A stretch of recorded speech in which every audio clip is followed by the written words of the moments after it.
परिवार की धरोहर।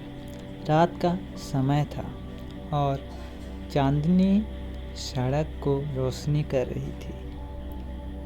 गांव की गलियों में सन्नाटा छाया हुआ था, लेकिन एक घर के भीतर जीवन की हलचल थी। यह घर पुराना था, लेकिन इसकी दीवारों में कई कहानियाँ समाहित थी। यहाँ के लोग मानते थे कि इस घर की हर ईंट पर परंपराओं और भावनाओं की छाप थी। इस घर में रहने वाले लोग भी अपनी परंपराओं और रिश्तों को बहुत महत्व देते थे। रात की चांदनी में गांव का पूरा माहौल शांत था, लेकिन गहरी नींद में खोए गांव के लोग नहीं जानते थे कि इस घर के भीतर एक नया अध्याय लिखा जा रहा था। यह घर था शर्मा परिवार का, और यहाँ एक विशेष बात हो रही थी। परिवार की सबसे बुजुर्ग सदस्य दादी जी बहुत बीमार थी। उनका स्वास्थ्य दिन ब दिन गिर रहा था। इस कारण पूरे परिवार में चिंता का माहौल था। शर्मा परिवार में दादी जी का विशेष स्थान था। वे घर की धरोहर थे, जिनकी कहानियों और अनुभव परिवार की सबसे बड़ी धरोहर थी। दादी जी ने अपनी जिंदगी की कई मुश्किल घड़ी देखी थी, लेकिन उनका हौसला कभी नहीं टूटा। उनके पास एक खास खासियत थी। वे हमेशा एक उपाय लेकर आती थी। जब भी किसी के जीवन में संकट आता, इस बार दादी जी ने अपने परिवार को एक कठिन निर्णय लेने के लिए प्रेरित किया। उन्होंने अपने पोते अर्जुन को अपने पास बुलाया और कहा, अर्जुन, मुझे अब ज़्यादा दिन नहीं जीना है, लेकिन मेरे पास एक अंतिम इच्छा है। अर्जुन ने चौंकते हुए पूछा, दादी जी, क्या बात है? दादी जी ने कहा, मैं चाहती हूँ कि तुम और तुम्हारी बहन नंदिनी इस परिवार की पुरानी धरोहर को संजोए।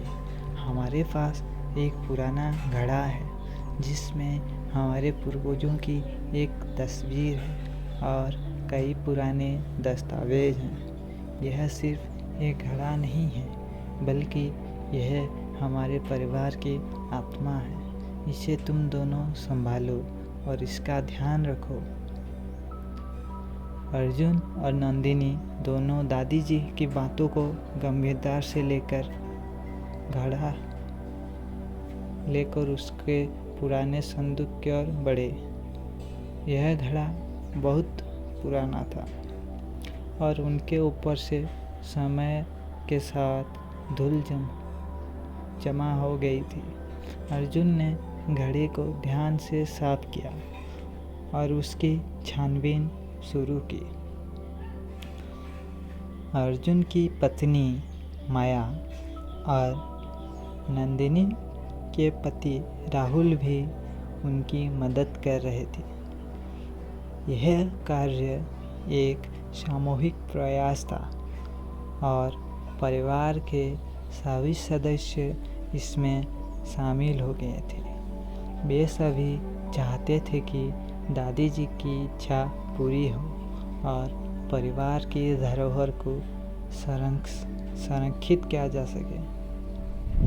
जैसे ही उन्होंने घड़े को खोला, उन्होंने उसमें कई पुराने दस्तावेज पाए। इनमें से कुछ दस्तावेजों पर पुराने समय की कहानियाँ लिखी हुई थी।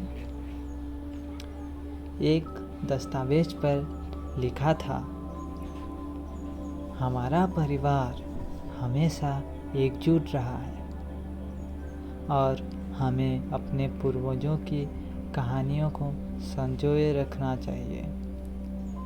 दस्तावेज़ों में कई तस्वीरें थी जिनमें परिवार के पूर्वजों की छवियाँ थी। इन तस्वीरों ने परिवार को एक अद्भुत अनुभव प्रदान किया, क्योंकि उन्हें पता चला कि उनके पूर्वज भी एक ही धरोहर को संजाए हुए थे, लेकिन सभी के बीच एक तनाव भी था। अर्जुन और नंदिनी के बीच अक्सर टकराव होता था। अर्जुन एक उदार और समर्पित व्यक्ति था, जबकि नंदिनी एक स्वतंत्र और उत्साही महिला थी। उनका सोच और दृष्टिकोण अलग था और यही कारण था कि उनके बीच अक्सर मतभेद होते थे। एक दिन अर्जुन और नंदिनी की बहस इतनी बढ़ गई कि घर के बाकी सदस्य भी प्रभावित हो गए। माया और राहुल दोनों ही इस स्थिति से परेशान थे। वे चाहते थे कि परिवार के सदस्य मिलकर काम करें, ना कि आपस में लड़ें। माया ने इस स्थिति को सुलझाने का प्रयास किया। उन्होंने अर्जुन और नंदिनी को एक साथ बैठाकर बातचीत की। माया ने कहा, हम सभी इस परिवार की धरोहर को संजोने के लिए काम कर रहे हैं। अगर हम आपस में लड़ते रहेंगे तो हम अपनी दादी जी की इच्छा पूरी नहीं कर पाएंगे। हमें एकजुट होकर काम करना होगा। यह बात अर्जुन और नंदिनी के दिल में गहरी उतरी। उन्होंने समझा कि परिवार की धरोहर की अहमियत क्या है और आपसी मतभेद को समाप्त करने का प्रयास किया। इसके बाद परिवार ने मिलकर एक योजना बनाई। उन्होंने तय किया कि वे पुराने दस्तावेज़ों और तस्वीरों को सुरक्षित रखेंगे और इनकी एक प्रदर्शनी बनाएंगे। इस प्रदर्शनी का आयोजन गांव में किया जाएगा ताकि गांव के लोग भी इस धरोहर के बारे में जान सकें। शर्मा परिवार ने अपने घर के एक हिस्से को संग्रहालय के रूप में तैयार किया। उन्होंने दादी जी की कहानियों को भी इस संग्रहालय में शामिल किया ताकि आने वाली पीढ़ियों को अपने पूर्वजों की जीवन कहानी का ज्ञान हो सके। समय बीतता गया और दादी जी की यादें परिवार के दिलों में स्थायी हो गई। अर्जुन और नंदिनी ने परिवार की धरोहर को संजाने में अपनी पूरी मेहनत और सच्चाई लगाई। वे समझ गए थे कि एकजुटता और सहयोग ही परिवार की शक्ति है। गांव के लोग भी इस संग्रहालय का आनंद लेने आने लगे। हर कोई परिवार की धरोहर और दादी जी की कहानियों को सुनकर प्रेरित होता। शर्मा परिवार ने अपने पूर्वजों की आत्मा को जीवित रखा और एक नई दिशा दी जो आने वाली पीढ़ियों के लिए प्रेरणा का स्रोत बन गई। समाप्ति पर यह कहानी यह सिखाती है कि परिवार की धरोहर केवल वस्त्र या सामान नहीं होती, बल्कि ये भावनाएं और रिश्ते होते हैं जिन्हें हमें प्यार और एकजुटता के साथ संजोए रखना चाहिए।